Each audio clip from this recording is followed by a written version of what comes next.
Jovem Pan News. Jovem Pan News. Muito bem, agora são 10 horas e 17 minutos, 10 e 17. Nós recebemos aqui no estúdio da Jovem Pan News o secretário Pablo Viana. Ele que é secretário estadual de Ciência e Tecnologia aqui do estado de Alagoas. E em pauta, acima de tudo agora, as perspectivas para o polo tecnológico do estado. Ele inclusive está convocando toda a sociedade. Você está me ouvindo? Você que é pesquisador, empresário também da área de tecnologia, é importante discutir agora os rumos do nosso polo tecnológico, já que o equipamento existe, mas é fundamental definir daqui para frente todas as políticas e principalmente o critério de continuidade dessa ideia, já que todos reconhecem que a tecnologia é realmente algo muito importante para o estado de Alagoas. Secretário Pablo, importante então esse debate com a sociedade a respeito, nesse momento tão importante, do funcionamento do polo tecnológico. Muito bom dia. Bom dia, Marcos Rodrigues. Bom dia, ouvinte da Jovem Pan.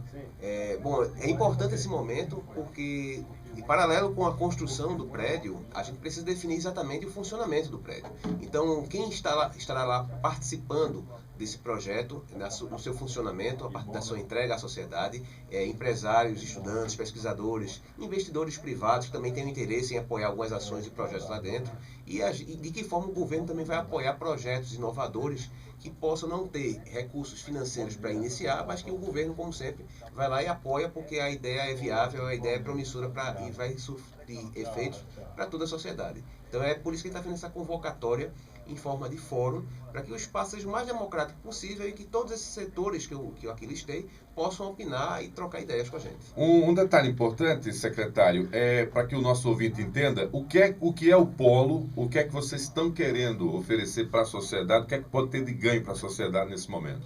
O ambiente de polo, o que ele proporciona, a intenção dele é criar um ambiente inovador e viável para que as empresas inovadoras possam desenvolver de forma mais fácil os seus trabalhos, criar produtos, desenvolver serviços inovadores, gerar receita, né, gerar arrecadação, desenvolver a sociedade como um todo. A gente sabe que já existem empresas de tecnologia da informação aqui no estado de Alagoas, espalhadas e concentradas principalmente na capital, mas existem dificuldades diversas, como a questão de incentivo fiscal, o incentivo locacional, o apoio a projetos, a orientação em relação às instituições que podem apoiar, tanto do ponto de vista formal quanto do ponto de vista de investimento. Então existe um ambiente muito espalhado, né? Hoje o empreendedor pode procurar a universidade, o apoio do SEBRAE, pode procurar o apoio da secretaria, mas isso são apoios descentralizados. E o que a gente está querendo é exatamente criar um ambiente único, centralizado, em que o cidadão possa recorrer na hora que quiser criar um empreendimento. Da mesma forma, investidores que queiram trazer algum grande projeto para o Estado não precisaria procurar, né, de empresa em empresa, assim, ele direcionar toda a sua demanda para o polo e o polo fará justamente essa articulação e o apoio necessário para o projeto virar uma realidade. Quando a gente fala, né, para que o nosso ouvinte entenda de maneira mais clara, há em Maceió, na capital alagoana, um distrito que é o chamado Distrito Industrial, uma área que concentra todas, né, as grandes empresas que atuam na capital, pelo menos há esse esforço de concentrá-las ali. Então, de forma similar, nós teremos uma área específica para quem atua e trabalha com tecnologia. Inclusive pesquisadores também? Exatamente, esse é o formato. Então, você fez um paralelo muito bom. O polo industrial é adequado para a indústria de grande porte. Já o polo tecnológico, ele é voltado para empresas, startups, né? Empresas, inclusive desenvolvedores de aplicativos, também podem usar esse espaço. Ou então pesquisadores da universidade, que dentro de um laboratório da universidade, às vezes acaba se limitando, porque às vezes ele desenvolveu um projeto, um produto que pode vir a ser um produto comercial, mas o ambiente de universidade talvez não seja propício. É uma prestação de serviço, né? O Instituto Federal, por exemplo, a Escola Técnica é conhecida, a antiga Escola Técnica é conhecida por ter ali vários talentos e habilidades que poderiam servir à sociedade, mas pelo próprio ambiente acadêmico se torna limitado. Já o ambiente de polo tecnológico, que é o que a gente está construindo, torna possível, inclusive, pesquisadores, empreendedores, estudantes comercializarem seus produtos naquele ambiente, porque ele está sendo desenhado para isso. Questão logística, né? A gente hoje tem empresas que atuam na parte de transporte, os próprios Correios, né?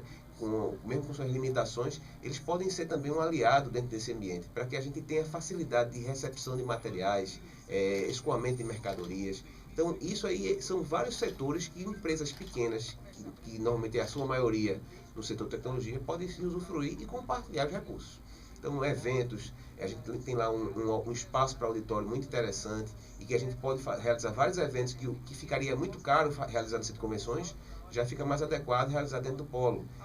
Serviços, por exemplo, de impressão 3D, que a gente aqui tem algumas empresas que fazem isso, mas voltados a pequena escala, ou seja, para prototipação, nós não temos ainda. Então, esse ambiente pode ser oferecido dentro do ambiente do polo. E fora outros serviços, troca de ideias, né? A própria profusão de conhecimento diverso, designers, né? A economia criativa, estando vizinha ao desenvolvedor de software, pode criar ali um fervilhão de ideias e transformar realmente em benefício para toda a sociedade. Isso que é o mais importante. São 10 horas e 24 minutos. Para você que ligou o rádio agora, na audiência rotativa do rádio, nós estamos conversando com o secretário estadual de Ciência e Tecnologia, Pablo Viana, ele que está convocando a sociedade a debater a utilização e, claro, as perspectivas de funcionamento para o polo tecnológico. O espaço físico ao qual a gente está se referindo é no bairro de Jaraguá. Está sendo erguido, né, um prédio, já atingiu seus 3 andares, estamos na fase agora de finalização, acabamento, já estamos atingindo 80% da sua obra concluída e deverá ser entregue ainda esse ano, a obra física. Então ela fica ali ao lado do centro de convenções, quem passa ali na entrada do centro de convenções, ao lado tem um prédio 3 andares e lá onde vai ser sediado o polo tecnológico.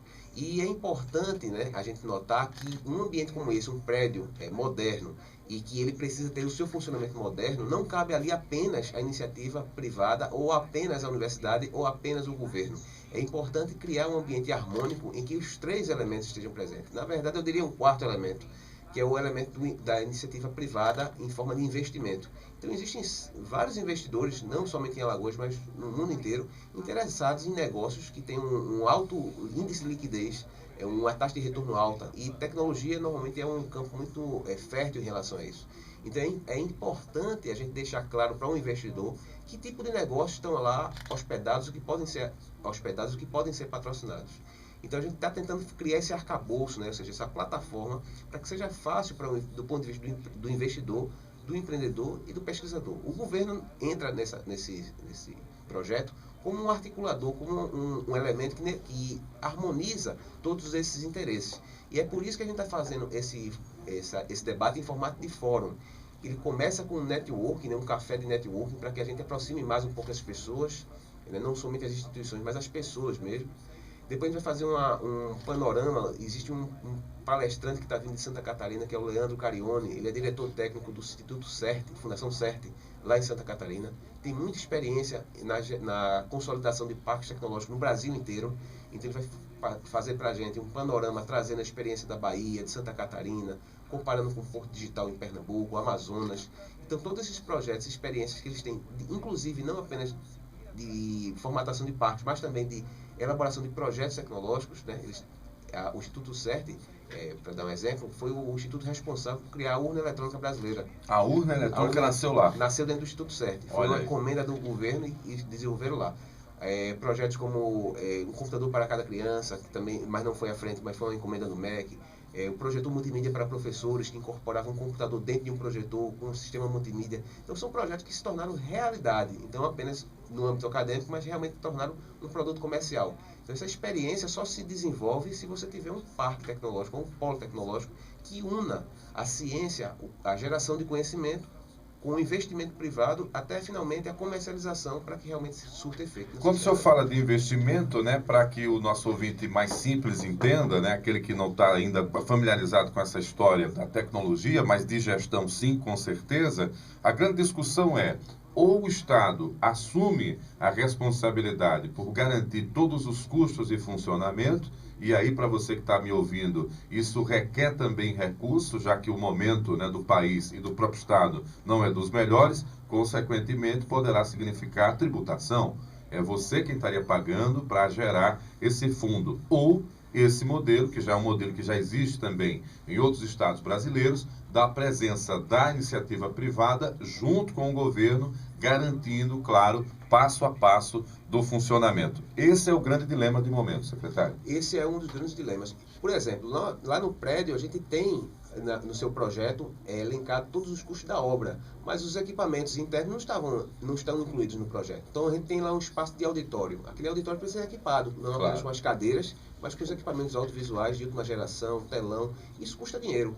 E aí isso deveria ser um custo do governo, ou poderia ser um custo do governo, em que a gente poderia implantar tudo isso aí com todo o processo burocrático necessário para poder fazer isso com lisura, ou a gente pode, inclusive, abrir para a iniciativa privada para criar ali um auditório relacionado a uma determinada marca, o que acontece muitas vezes em alguns salões de festas e eventos que acontecem em outros estados. Então aqui a gente não tem isso. Esse modelo ele pode ser adotado. Pode ser adotado. A própria legislação permite isso. Permite isso, principalmente à luz do novo marco legal de ciência e tecnologia, em que a iniciativa privada pode apoiar diretamente o uso, apoiar e usar espaços públicos. Então, aquela expressão que os governos tanto falam de parceria público-privada, no universo tecnológico, ela já é uma realidade há muito tempo. Não é tanto tempo, porque existe a lei da informática, que já tem a sua idade há uns 15, 20 anos, 15 anos mais ou menos, e que o Porto Digital de Pernambuco, por exemplo, se usufruiu muito dessas parcerias público-privadas à luz dessa lei.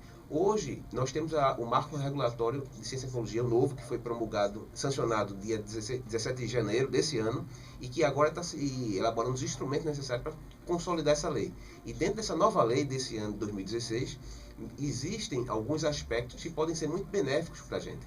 Então, da mesma forma que o Porto Digital foi montado com base na lei da informática, por volta de 2000, 2001, a gente tem a oportunidade agora de criar o nosso Parque Tecnológico de Alagoas à luz da nova legislação que foi sancionada no dia 16 de janeiro. Então a gente tem a oportunidade de fazer algo novo e trazer justamente essa possibilidade de parceria público-privada, que muitas vezes soa de forma ruim, né? Porque a gente tem casos de experiências ruins em relação à traumáticas, da forma como foi feita, mas trazendo essa possibilidade com transparência. A transparência justamente está sendo proposta dentro de um ambiente de fórum que todo mundo é bem-vindo a opinar, a criticar, a questionar. Então esse ambiente, esse arcabouço de transparência que vai permitir a gente fazer o melhor uso possível da própria legislação. Isso é que é o mais importante. Um detalhe que é interessante para você que nos acompanha agora pela Jovem Pan News e logo mais assistirá ao nosso vídeo, é que essa área de tecnologia, a chamada indústria, né, que envolve a indústria das ideias, a indústria de serviços,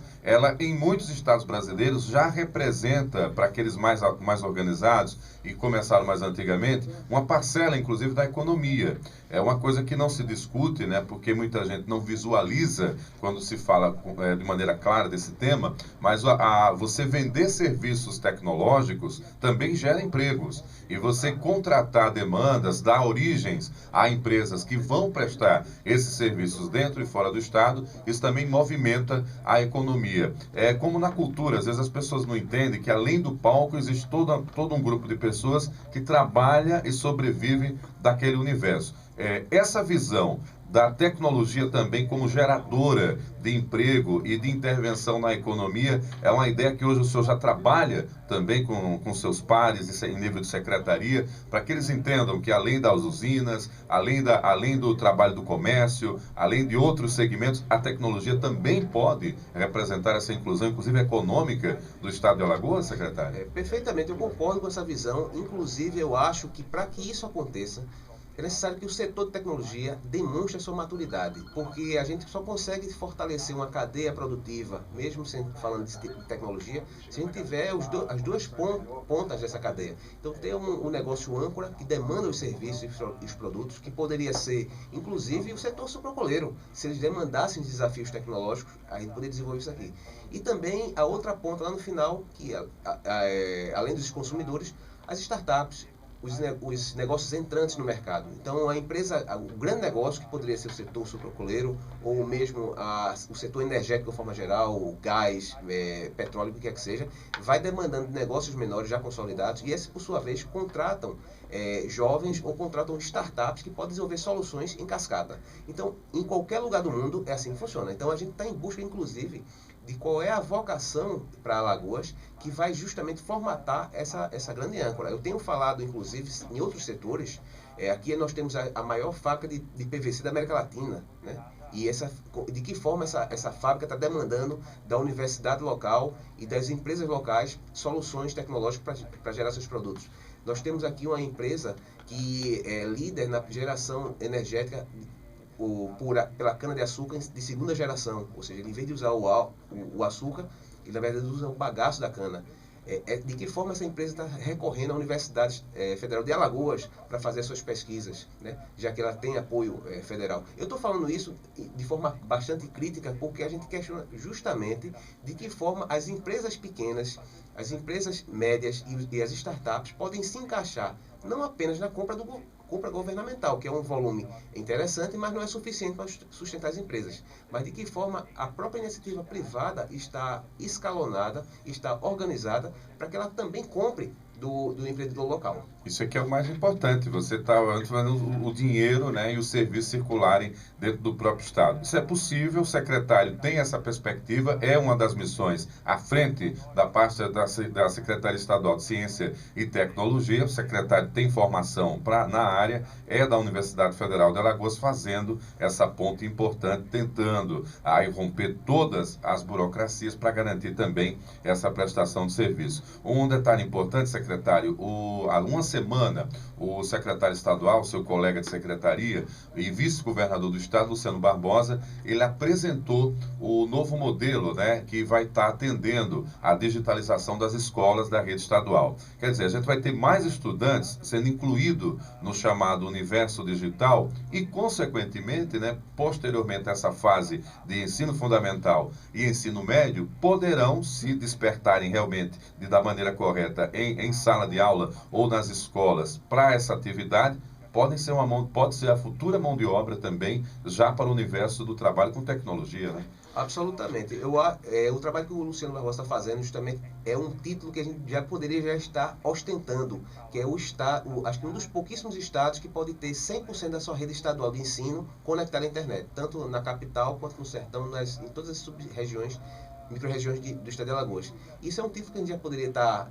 nos orgulhando de ter. O processo é um pouco lento, mas o trabalho que o Luciano está fazendo na frente da secretaria é justamente visualizando isso, porque sem internet eu não consigo levar nenhuma outra forma de tecnologia, seja em forma de aplicativos, seja em forma de equipamentos, para que eu possa proporcionar ao aluno um ambiente mais adequado para o ensino, de acordo com o século XXI. Mas não apenas isso, a expectativa é que a gente prepare esses jovens para que se tornem futuros cientistas, futuros empreendedores.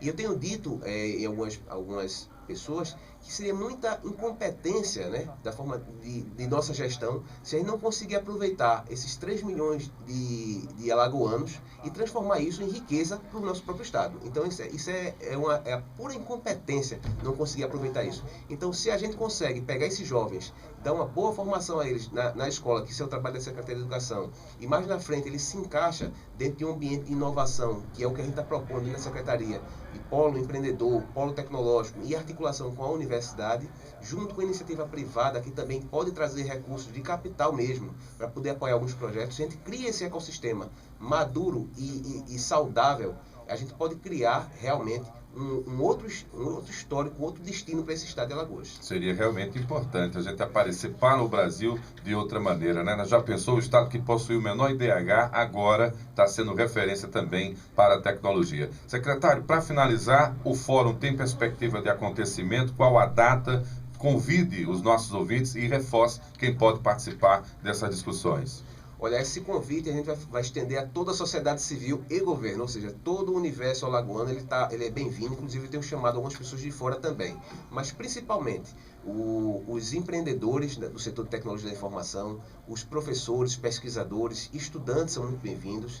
A iniciativa privada, não apenas em forma de empresas, mas também investidores privados estão sendo convidados e convocados. E o governo, não apenas o governo do estado, mas também a parceria com a Prefeitura de Maceió. Afinal de contas, esse polo vai ser sediado em Jaraguá, um bairro que está passando por um outro projeto de revitalização e que está todo dentro de um contexto de gestão pública. Então, todos esses que eu listei estão convocados a partir das 8 horas no Centro de Convenções. A gente vai começar com um café de networking, faz a palestra, depois a gente vai ter uma mesa redonda em que cada um desses setores que eu citei aqui vai poder debater junto com o público, e aí depois a gente, na parte da tarde, a gente faz uma pausa, e aí somente a comissão que foi elencada pelo Conselho Estadual de CTI, de Ciência, Tecnologia e Inovação, vai fazer os trabalhos de fato na elaboração, um pouco de um resumo do que foi discutido de manhã. E vai ser qual a data, secretário? Dia 15 de junho, agora quarta-feira, lá no Centro de Convenções. Centro de Convenções. Sucesso pela iniciativa, espero que realmente as ideias avancem daqui para frente e até uma próxima oportunidade, secretário.